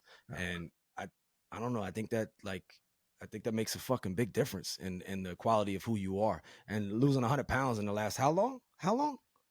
Like a year and a half. Yeah. That's crazy, man. Congrats, dude. Thank you, That's bro. inspiring right there, man. That's I've inspiring. had I've addictive habits, so it's like But you got to channel that shit in the right way. yeah, I say exactly. that to a lot of, I talk to a lot of Marines. I get the privilege to talk to a lot of Marines, and I try to explain to them, like, and this isn't to outrule anybody else who's listening, but you may be just like us too. You just never joined the Marine Corps. But like, we have this like certain level of fuck it in our Yeah, system. Like, yeah, there's a certain level of fuck it. Why not? Right. And because like if you, I think yeah, Sergeant Major Reeves, the Sergeant Major Marine Corps, amazing man. He talks about this a lot. Like he said it on a Travis Mannion podcast, and it said it's almost irrational to want to be a Marine, right? Because if you wanted to do aviation, or if you wanted to do supply or communications or any of these other things, skill wise, occupation wise, you could do it in any other branch. But for some reason, you said, I want the hardest one. Or even if people argue it's not the hardest, whatever, teach their own. But the perception is it's the hardest when you're on the outside. 13-week boot camp, but you still wanted to join that. So I think we all have a little bit of fuck it in our system. Yeah. So I think that ties into a positive, right? But it's all in a manner of how you channel it, because like I'll just share it with you. The number one killer of Marines is Marines. It's either through mishaps and accidents or through death by suicide. So like we have a lot of fuck it in our system, and we're very we don't wait around or overanalyze to the point where we're like, we actually take action. We have a bias for action. So with that, if you're not channeling it the right way, it can lead you astray into a bad thing. So I've said the same thing, man. I am so addictive, but now I try to be addicted to the right things, to the good things, right? I'm addicted to trying to help people. I'm addicted to coaching. That's why they call me Coach Cam. I'm addicted to comedy. I'm addicted to having good relationships with people. I'm addicted to volunteering in my community. And I know that sounds corny or whatever, but like it's the real talk, and I channel it, and I almost have to sometimes just wear myself out so I can go to sleep, because I'll be over here stir crazy wanting to do something stupid. Because if I'm not, this is what I came up with recently, for those like us, it's not just Marines, but damn, a lot of us Marines are like this. If we're not doing something constructive, we will find something destructive to do. And it's just how we are. It's almost just how we are. So if you're not doing what you said, which is channeling into healthy addictions, I know the word addiction is a bad word. People go, that's no. I'm saying healthy outlets, investing your time and energy and attention to those. We kind of could be destructive to our own will. Yeah, I know it's a big rant. Dude, no, you're right. Because the most destructive voice is your own voice. Oh man, I had that dude as an asshole in my head. Dog, it's the worst. It's the worst. You have you heard like that Terry Crews story? He's talking about like how every time he like talks down at himself, he thinks about like the little kid version of him. Ooh. Like would you so for me, like the 8-year-old version of me, would I yell at him the way I yell at myself right now? Like would I call him a fucking idiot? That 8-year-old me? Yeah. I was like, oh fuck, I probably wouldn't. No, you wouldn't. No, you wouldn't. That's an asshole. You're a bully. Yeah. That's wow. Yeah. I got hit on that recently from a friend, Garrett Biss. Y'all can look him up. He's a Marine veteran speaker, does a lot of good things with people in therapy and people in recovery. But I sent him a message, and I was like, I was joking. I was like, man, I'm a fucking dumbass. I gotta like write stuff over and read it over and over again. And he hit me back. He's like, look, man, I know you didn't ask for this, but coachable moment between friends. Stop talking to yourself like that, man. Like, cut that shit out. Like, Fuck stop yeah. it. And he was like, stop talking. He's like, I get it in comedy, you might say it in jest or whatever like that, but like, we're just two friends talking right now. Like, stop shitting on yourself. And I do it a lot, but he's like, that's not healthy. And then remember me again, Bruce Lee used to say, be careful how you talk to yourself, because there's a reason they call it spelling, because words are spelling, because you're casting spells in your own head. And I Yeah. know these things, and I'm sure we all know of things, but do we actually apply them, right? And I needed that gut check, because I've been trying to think of it differently. But at the same time, I was like, man, I ain't gonna be like, Kim, you could do it, bro. Go ahead, right? But now thinking about it as what you just described about that child, that's different. That hits different. That's more incentive to be nicer to yourself. Yeah. I know that sounds corny. And some of y'all out there, y'all need to be a little meaner to yourself, because some of y'all think y'all the shit and y'all ain't. Okay. I'll just be, there's a time and a place, right? Sometimes I talked about this a few weeks ago to an audience, and we were talking about like depression. I was like, it hurts when I, have bad self-talk. But then there's other times where I need Goggins to be in my head going, don't be a little bitch. Go get a bones. So it's not one size fits all for every time. But there's a time my little 8-year-old needs to be like, stop being a lazy little fucker. And I'm like, yeah, you're right, yeah. Yeah. I digress, as usual. Damn, yeah, let that 8-year-old fucker like chew you out. Don't be the one that chews. You know what I'm saying? Yeah. Like what the fuck you doing, dog? I had way more planned for us. Yeah. We were supposed to be Jean-Claude Van Damme right now. We can't even fucking kick. We can't do the splits, bro. We can't do the splits. Let's fucking go. Like, that's real right there, man. Yeah, dog. Because we had dreams, bro. We still have them. You do, and there's no reason to stop them. Nah. What you gonna do at 80? Fucking say like, bro, damn. You're gonna be 80 anyway, dog. You're gonna be 80 in you're gonna be 80 anyway. You might as well be 80 with a degree or a doctorate or whatever it is. You know what I'm saying? Like, I mean, why not? We're here anyway, dog. Like, and it's never too late. Anybody out there listening, man, like, it's never too fucking late to change some shit up. Even as enlightened as we said we were from being in the Marine Corps and having all these experiences and all these kind of things. I met you back in 2017 when I was in a dark place. I was still on some fucked up shit. And obviously you were too, because you just expressed how much growth you've had in recent years. Like, you're never done growing is what I'm trying to say. So anybody out there that's like, I'm fucked, it's over. Like, no, it's not, man. No, it's not. Like, you could change shit up right fucking now, dude. Holy fuck, like instantly too. You'll be surprised how instantly you can change your life. People think it's such a long fucking journey. Dog, nah.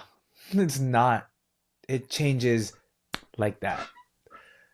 It changes like that. You just have to fucking ask. Just fucking ask. Just ask, yeah. Just fucking ask, man. Whoever you asking, just ask. Keep talking to yourself. Keep talking to people. Just keep talking. Don't fucking stay quiet. Yeah. What's helped you with that, man? Like, over the years, was there like a point where, like, you became this person you are now, or was it like, because I have these bricks behind me, and it's like brick by brick, it all adds up, right? Rome wasn't built overnight. It didn't fall apart overnight either. So it's like those brick by brick things. But like, was there any definitive moment for you in recent years? Yeah, 100%. It's music, bro. I was like, how am I supposed to fucking express myself through music if I'm scared to express myself through music? Ooh. And I just started, I was like, yo, I'm holding back so much. I was like, how are you supposed to be happy doing music knowing you're not fucking going all out? Like, you're not giving your full power. It's like Superman saying, hey, you can't fly, just walk around. Oh, yeah. Just save people walking around. Fuck that, I'm flying. Like, so when I realized, bro, calling yourself introverted and like not expressing yourself the way you really want to, holding back, you're never gonna fucking show your truest expression. You're never going to. So why are you still making music? That was my question. So I stopped making music, bro, because I was like, dude, I'm so scared to express my real self. I stopped making fucking music. I love making music. But that's how much I hated myself. And then finally I was like, all right, let's get out of my comfort zone. Let's fucking hit it. And I did, bro. I started opening up more at work. Dude, one time at work, for some reason, my boss decided to have me talk. And I'm like, dog, I was like, boss, don't give me the mic. If you give me the mic, motherfuckers will never get this shit back. I talk forever. I said, God gave me one superpower, dog. I can talk my ass off, yo. right? You too, bro. We got the gift of fucking gab. That's why if you need to call somebody, you call call us. We do, man. We Oh, do them dog, voice for memos, real, dog. It matters. It matters. 100%. But then like when I started like I was like, let me just try expressing myself. I express myself.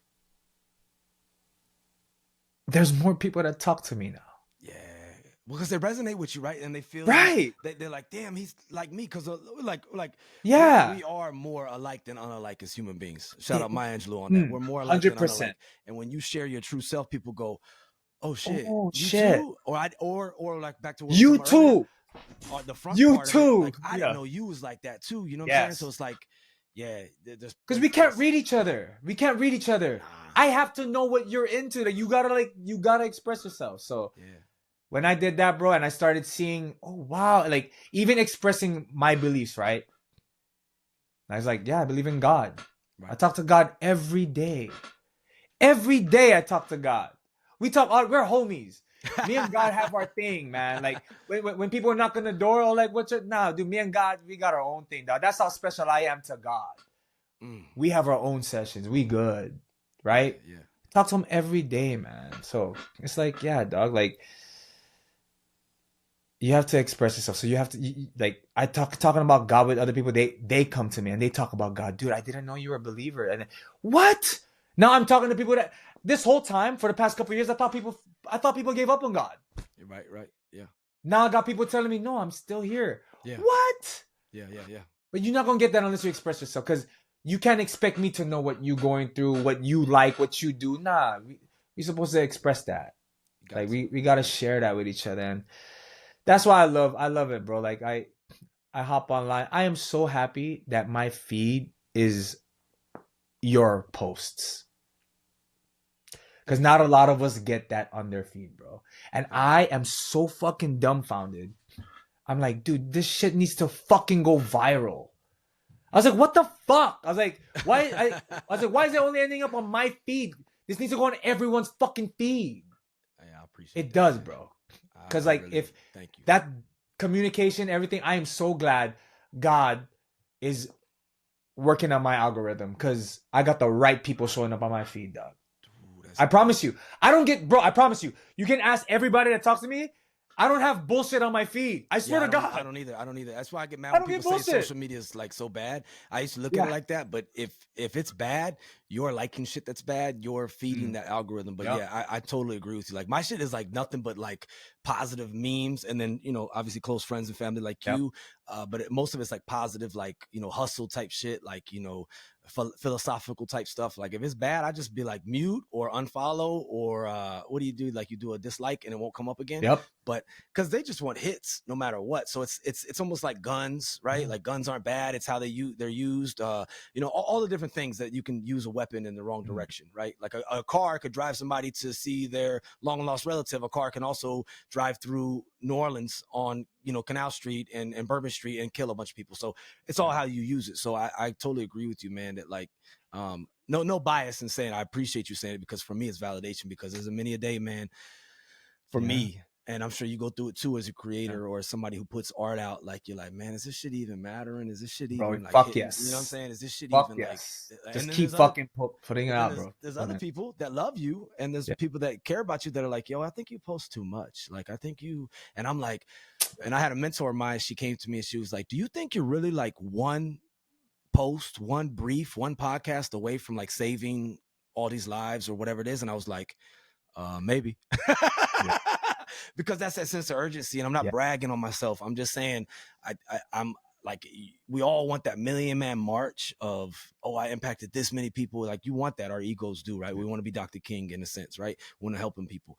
But like, as long as it could just reach one, right? So when you say that, man, it gives me so much reassurance, and I thank you for that. And even not just that, but being receptive to what I'm saying, because some people, no matter who you are, you can have the best shit in the world, but some people just see you, they hear you, and they're like, I don't want to listen to him. I don't want to listen to her. Well, that's cool. That's not your person. Then find somebody else. But like, you still need the message, and we're all just vessels for the message of the art, of the currency of, I think, love, which to me, God is love, love is God. But that's me. That's how I feel about it. So thank you. Nah, bro. Just you need to just keep keep doing this. I hope this is not the last episode I'm on. Nah, fuck no, dude. 63, dog. No, I say we do it on a recurring thing, like, cause this Fuck yeah, has been therapy for me, and hearing just like, I appreciate you, man. Like, we dog. always say This if I is could just sick. reach one, man, but your art helps me. Like, your shit helps me, and your Thank shit, you, as we said earlier in the conversation, helps my family, right? Because we all know, like, Gia be like, that's the Uncle Rex Real Resilience Talk song. That's what she has on our little playlist. And then you're all over her little personal. She's 4 years old and she knows your songs. You know what I'm saying? Like, she'd be like, play that one again. And like when Frames come on, Frames with a PHRAMES, she's like, yeah, Daddy, rapping.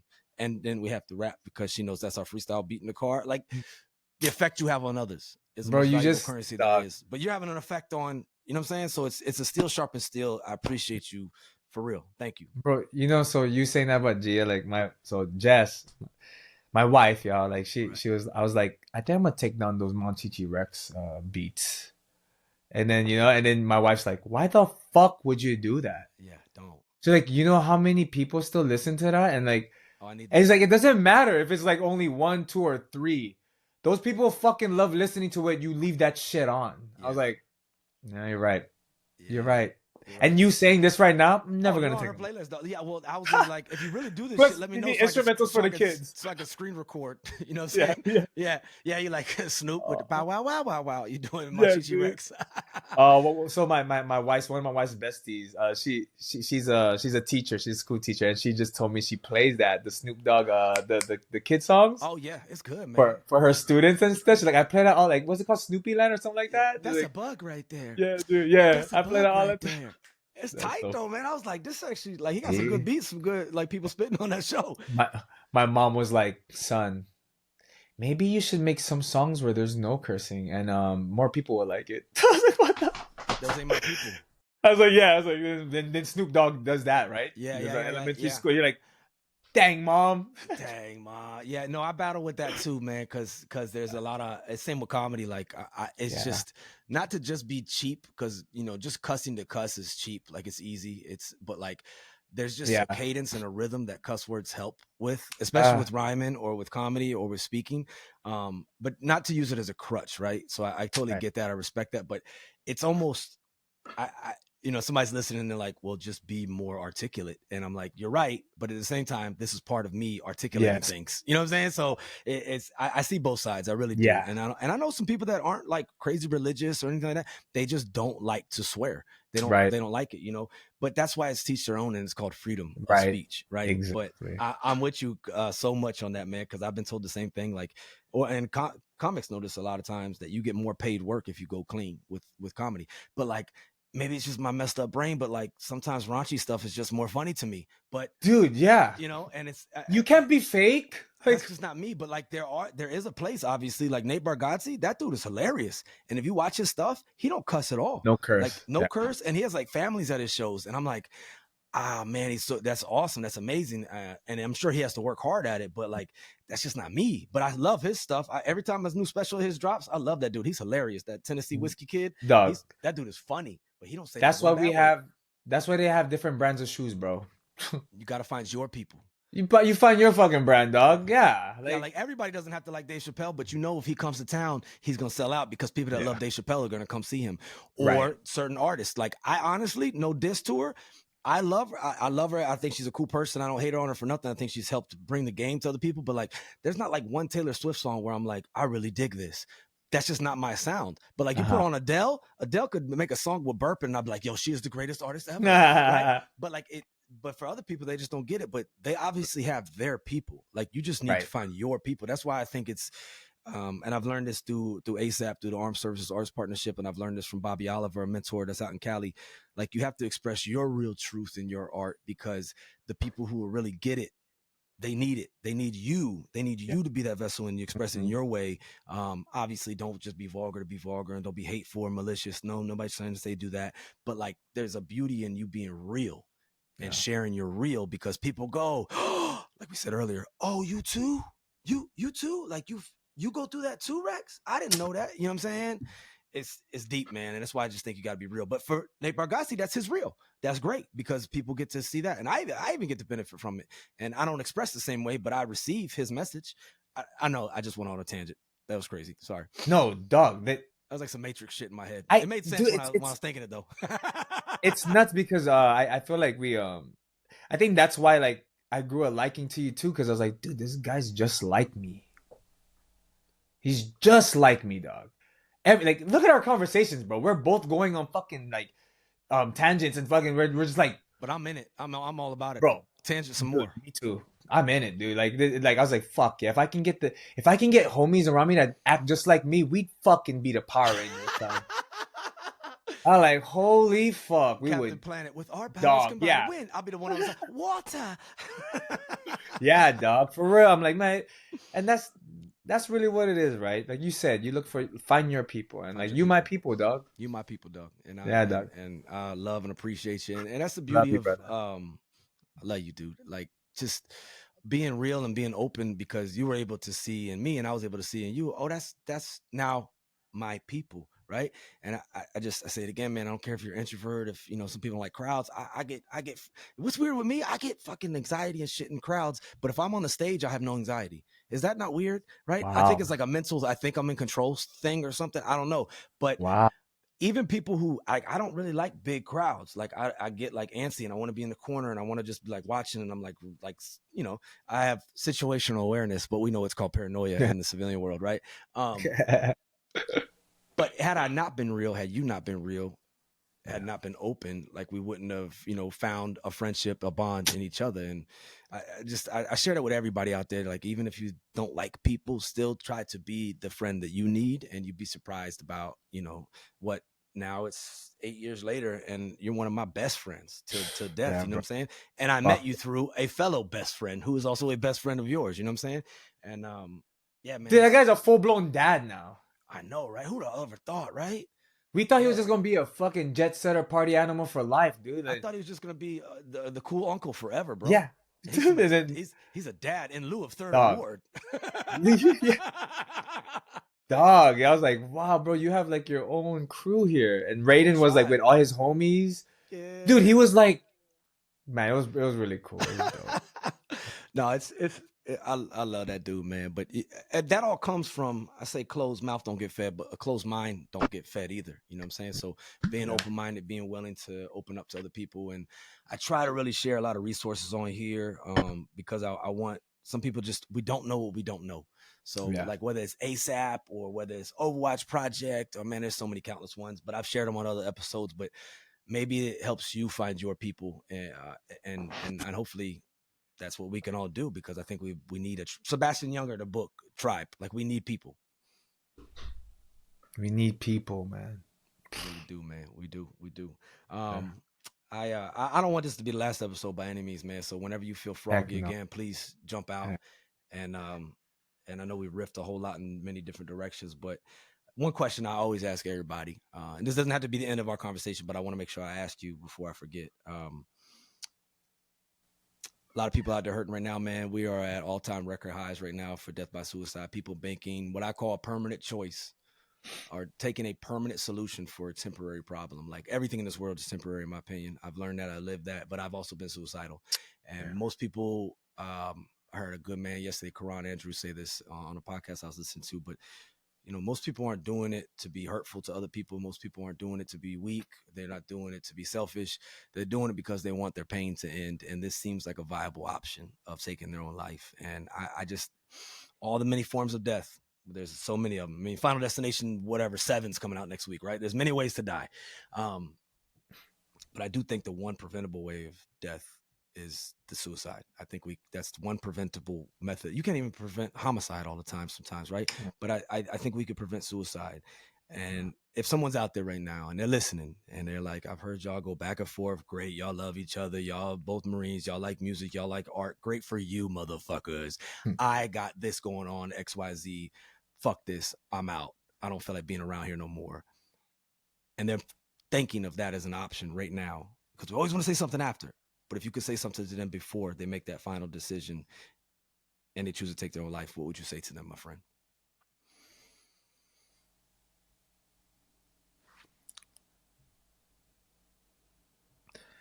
Man, staying alive just gives everyone hope, dude. Be like, yo, like staying alive just gives everyone hope. The same hope that you're looking for right now, you can give everyone else that same hope. Because if you're going through what you think is the worst thing that you're ever going through, ever, and you can just fucking give me one more day, you will let me know that anything is fucking possible. So give me hope, bro. Give me hope that this shit is still fucking alive, dog. Just give me some hope. That's what I say, bro. Like, you fucking think you're gonna end? Like, it's like, dog, like, there's always gonna be somebody that's fucking hurting just as much as you are. And they looking for answers. They looking for hope. Why the fuck you not gonna be the answer for them then? If that's gonna be the answer for you, like, fuck. If staying alive gives me hope, then give everybody else that same fucking hope too, man. Like, that's like, bro, I didn't even fucking know what I was gonna say for this. I was just like, dude, like, what would I say? Like, fuck, yeah, dog, that's exactly what I would say to you, to anyone. You give me a call, you fucking begging for your life, I'm gonna ask you to give me hope. Give me hope. I never asked you for much, dog. Give me some fucking hope. I'm not even asking for money. I'm just asking you to give me some hope. So stay alive for me, dog. That's it. Yeah, that's so deep, man. That hope, man. You know, they say a lot of times, I've heard it, you know, hope is not a COA. Hope is not a course of action. But I heard General Smith say it about 2 years ago. He has said, if the sun's coming up tomorrow, which it is, then there's a reason to have hope. And if the sun's not coming up, we got way bigger problems than whatever we're going through, right? But it is. And I love how you express that, because damn. I think sometimes I can't make sense of certain things, bro. Like, man, I've had brothers die. I've had tragedies, that, you know, 9/11. There's all this crazy stuff, right, that happens in life, and babies die, and just so much. And you just can't make sense of it. But like, the one thing that has hit me in the recent years is that sometimes I think we go through things to be able to get on the other side of it, so we can show other people the way to have what you just said, hope. Because if you've went through what you've went through and you've made it to this point, maybe I could follow suit, or at least I could lean on you, and I could find some place of refuge. Because right now I'm not suicidal, but you know, I described however many years ago I was. Somebody right now is, and if they stay around, maybe so many years from now they're not, but they're able to share it with somebody else and be that light to someone else. So like you said, like, give other people the opportunity to have hope. And it's not to play comparison or downgrade or downplay anybody else's experiences, but like, what you're going through may be just the thing you need to be able to find a purpose, to be able to help somebody else out. And then you going through it and them knowing genuinely you went through it, you being able to help them through it helps them. Like, you know what I'm saying? Like, maybe we're just going, maybe like pain and like some things that have no fucking reasoning behind them, dog, only happen so we can help each other through it, because humans never do shit on our own. Bro, so like, think about it, right? Like, when you feel that, like, every time I feel anxiety now, because, bro, I used to have the worst. That's why I started therapy, because I'm like, dude, I'm having such bad attacks, to where like I almost feel like blacking out. Like, I was like, dude, this is so bad. I was like, what the fuck? Like, there's no way. I gotta fix this. And then, but I started learning. I was like, dude, when you, like what you said, if that's probably the thing that's gonna give you your purpose, right? When you feel that, bro, that uncomfortable, we all, like, there's a lot of us on here that's had panic attacks or anxiety attacks, right? What do you think that is? Why is it so fucking strong? Why does it just take over your whole body and shut you down? And I thought about it, bro. I was like, if I was actually talking to God, would it be normal, or would I feel that power? I'm shaking saying this. Would I feel that power of whatever, you know, your belief is? Would that power be like uncomfortable, or would it be like normal? It wouldn't be normal, dog. It feel fucking like, what the fuck is this? So like, every time I feel like that now, I'm like, that's God telling me something, dog. He's telling me to work on. He's like, hey, look, I got an idea. And then you get that, oh shit, should I do like this podcast, bro? I'm like, fucking, like, I was so nervous in the beginning, dog. And God's like, I got an idea. And I was like, oh fuck, we're just gonna open up, Rex. We're just gonna open up today. And I promise you, you're gonna grow. You're gonna feel better. It's gonna give everyone else hope. So when you feel that, And it's like, fuck, this shit's so strong. That just means God's talking to you a lot more stronger than yesterday, dog. So just fucking keep listening, talk to other people so you can try to mold what that message is and keep the right people around you. And you're not gonna know if they're the right person around you right now, but just keep talking to people. That's how you find out the right people. That's how you find your people, right? Yeah. But when God talks to you, it's like you're not supposed to feel normal. You're not supposed to feel comfortable. It's supposed to feel like power. That's how I allow my anxiety to be my passenger now, dog. And you're using it as a tool to push you as to a better tool things. Yeah, to do better things. Every time I feel it's like, ooh, what are we talking about today, God? Ooh, because there's that What are we talking there about? is that, like, it does feel like an external anxiety does feel like an Dude, external like push on the it's system. like you're getting abducted. It does. It takes you over, but I think, Yeah. man, that's powerful. I never thought of reframing it like that. Like, this is actually pushing me for something good, right? Or maybe it's, because my brain just doesn't stop. Like, you're thinking about so many things in different directions. Maybe it's like maybe it's that sign from God or whatever to say, hey, I need you to actually focus on this instead of all these things, because that usually, whether you're doing mindfulness or the grounding techniques, you're focused on this one thing, right? You're focused on this, but like if you're too spread out at the same time, then you do get overwhelmed, and it could turn into an anxiety attack, right? But I think that's so key. I know that's gonna help. If nobody else got helped by that, you sharing that perspective, it helped me, because that's a hell of a reframe. Instead of looking at it as, no, this is not a weakness, this is a strength. No, this is me, not. like, tuning in. Like, this is my dial-up sound. Yeah. You know what I'm saying? I'm dialing up. You know Yeah, what I mean? bro. And now I'm about to Yes. dial in and focus, because I know I got too much. I don't know. That makes sense to me. And I That appreciate that. 100%, bro. Like them Yeah. old TVs, right? The antenna's like, oh, we got a little picture. It's a little But squiggly while it's still. all squiggly, that's the Yeah. anxiety. And it's like, no. You Yes. need to get tuned in right quick. We tune you Yeah. in, and now the static's gone. So now you Yeah. can focus. And we all eventually get to that point sometimes, whether some people get there with certain means, or, if it's prescribed, good for you. But like, how many people try to nullify it with alcohol? But that just fucks up the whole signal. You know what I mean? That just fucks up the whole thing. You know what I mean? Yeah. It could fuck up the whole system and lead you to that's deep, man. I never thought of that metaphor, that, like, and then somebody out there listening, like, so you're telling me anxiety is a strength. Okay, you got to hear the whole thing we were saying. It can be used as one, okay? Because there's that negative Nancy out there, negative Ned or whatever out there. Like, actually, with me, it's like my whole world's falling apart, motherfucker. You just like me talking to God and shit. Like, wow. That's pretty good. Well, bro, it goes back to what we said in the beginning too, right? Where it's just like, at the end of the day, you're gonna believe you. So if you treat it as that, it's the truth, bro. It's the truth. Everything you do is the truth.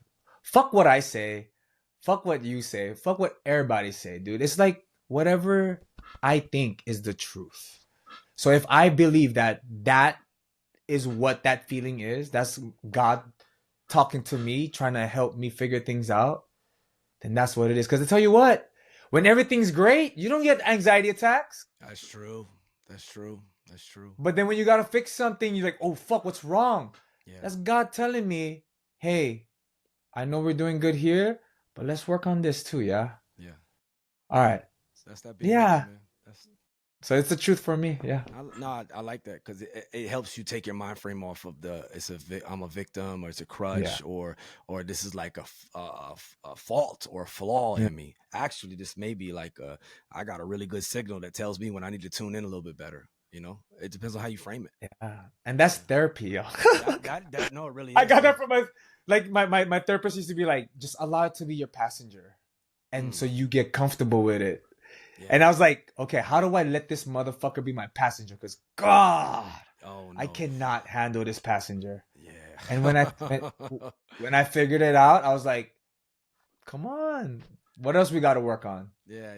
Because I'm all about growing. I'm all about fucking being my best. Like, that's living. That's extracting that full potential of my Matt said, man. Bro. Yeah, no, it's deep. And I had a metaphor, somebody who's in the therapy world, but she's a mentor of mine. She's not my actual doctor, but she knows that world. And I was talking to her one time about just being depressed and just fucking, man, it's like, it fucking hurts, and it hurts physically, it hurts mentally, it's just whatever. And she had kind of given me the metaphor of like, okay, cool. Like, all right, depression, go and sit over there in that chair. I see you. I'm not trying to cast you out. I'm not trying to, why are you here? I'm not trying to drink you away. I see you, bro. You're right there sitting in the chair. That's what's up. We're going to be here today. Okay. So you're going to be here today? Okay. All right. So we're going to be here. I'm going to keep doing this and you're going to be over there. So it's like acknowledging it, but not like downward spiraling, because we can ruminate real hard, or we can overthink, or we can question everything. And then I just think for it just downward spiral for me. But that was a helpful metaphor. It's similar to what you said, the passenger. Just make it a passenger. Yeah, you roll with me. We going, yeah. Actually, you're kind of like my ride or die because you're always around, motherfucker. Yeah. Yeah. You, me. Like, but let's do this. I think reframing really helps, man. That's sort of perspective. And some people could say we're just playing ourselves. Whatever, dog. If the end state, the positive effect is I'm better, or I'm better for it, or I'm a better version of myself, then I say that's a win, bro. Hell yeah. Be a selective listener. Be a selective listener, dog. You pick your own fucking things, man. Yeah, and we are really, especially when we talked about earlier social media, we really are, because our algorithms based off of what we tend to give attention to. So anybody out there that's got negative shit keep popping up, think about what you're liking or what you're putting your eye on longer. Like, try to turn it into some positive shit. Because I really do believe, man, the diet is way more than what you eat. It's like I try not to listen to anything negative. I try not to, I don't watch the news. I try to stay informed as a citizen, but I can't.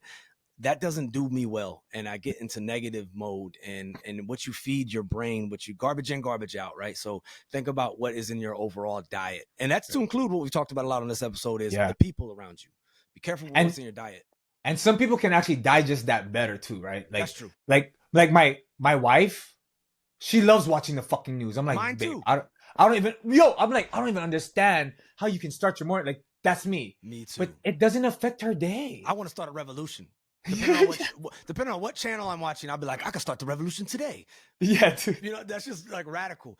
But yeah, I'm like, I can't fucking listen to this. I can't do it. And she's like, what? It's what it is. It's the news. Yeah. That's what they're saying. I'm like, nah. Maybe women are just stronger, dude. I don't know. I think they are. I think they are. That's for sure. But yeah, that's funny. The same thing in my house. I'll be like, oh, I'll leave the room. And I'll be like, I can't listen to it. Because it just, whatever the channel is, because she watches all of them, because she's like, that channel ain't even covering that. That channel ain't even talking about that. And the other channel's oh my God, dude. You know, Sherry and Jess would not stop. I get mad at that shit, but like Sherry just be like, yeah, so what? That's what they say. And I'm like, no, dog, you know. It's all rigged or whatever in my head, right? Whatever the thing is, because I don't know. But that's where it comes to knowing yourself, and you only know yourself by sharing and expressing. And, you know, being real. You got to be real. And I just know, you know, always say in the Marine Corps, know yourself, seek some improvement. I know for me, it's like know yourself and know how to deal with your crazy ass self. So me watching news, no good, no bueno. No, don't do that. It's funny. I watch the weather though. That's cool. I watch some sports center, some da-na-na. Oh my God, that's awesome. Oh man, I just want to tell you, man, thank you for being bold and having the courage to come on here. I know you've dealt with a lot of self-talk and saying like, I don't know, what am I going to say? We said something. We said an hour and 41 minutes worth of something. Oh, so, shit. You know what I mean? And I feel like we've just been talking for like 15 minutes, but I'd say we do this again, man, whenever you want to. Bro. I just tell you thank you, man, because you know. Yeah. The effect you have on others is the most valuable currency, but time is the one currency that we spend every day, and we don't know how much balance we got left of. So thank you for sharing and investing some of your time into us and into these listeners and into me in this. And the hope is that this will help somebody. I don't get paid. I don't do ads. I will plug some good things, of course, but I don't get no money from these people. It's just trying to be real and be honest about these things that I think we all deal with, but we just don't know how to fully express. So thank you. Thank you, bro. I love you, bro. I love it. I love all of y'all. Let's keep giving each other hope, man. Yeah, that's it. Keep giving each other hope. Hope is a COA. Hope is a course of action. It really is, man. Is there any, saved rounds, as we like to say, on your end, brother? Shit, man. If you got them, smoke them, son. If you know, you know. Smoke pit. Yeah, if you know, you know. Let's go, baby. Oh, that's so good. That's so good. Well, that's gonna be on the line next album. Yeah, next album. That's next album. Smoke 'em if you got him. That could be a damn track right there, man. Dude, you might have to bring out the dusty pen and fucking get on that one, dog. Hold up. As long as I got my Green Monster. What's up, baby? Oh, I'm institutionalized. I only express myself in Green Monsters. That's merch. It works. That's merch. That's merch, bro.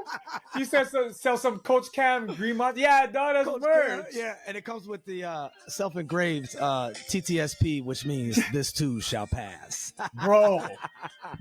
You need Like, why is this dude buying wholesale at the exchange of these books from Servmart? Just playing, everybody. We're just playing. We just playing. You got we just play. We're gonna get a different color. Yeah, different color. That's awesome, bro. Purple for royalty and for your shitty ass Lakers who are out, just like my shitty ass Celtics. Hey, they're out. You know what? I affiliate purple with Donatello Ninja Turtle now, so we're good. We're good. I love it, dog. Hey man, I love you. Thank you for being here. To all y'all listening, man, thank y'all for listening. As I always say, this is open invite to anybody. If you got something to share, man, if you 5 or 85, you alive, then you know something about how to thrive and stay resilient. And what you share may help somebody else out, man. May give somebody else the gift of hope. Let's go, baby. I appreciate y'all, man. Thank you for listening. And I always tell y'all, we are sponsored by Nobody, baby. Oh, he sings too good. He sings good, y'all. Y'all listen to him, dog. Check out anything you want to plug. New albums, anything coming out, anything. Oh, dang! So just finished that album, Hello and Hungry. Coach Cam he's on the album too. He got a whole track to himself. It's track 17 actually, and his track is actually the name of the fucking album. So that's how much this man means to me, man. Like, I really appreciate you. His son, Lil Sippy Cup, we on the track together, Euro Step. Dog, I promise you, I'm so glad that I gave him the second verse because I don't know how you follow up after that shit. He fucking killed it, man. I love him. Love all of y'all, man. Appreciate you. Love you, man. Thank you. And I'm telling you, thank you for being a leader and enabling someone else to be their best and to do like my man Matt said, EFP, baby, extract the full potential. This has been the Real Resilience Talk Podcast, episode 63. 63, baby. Damn.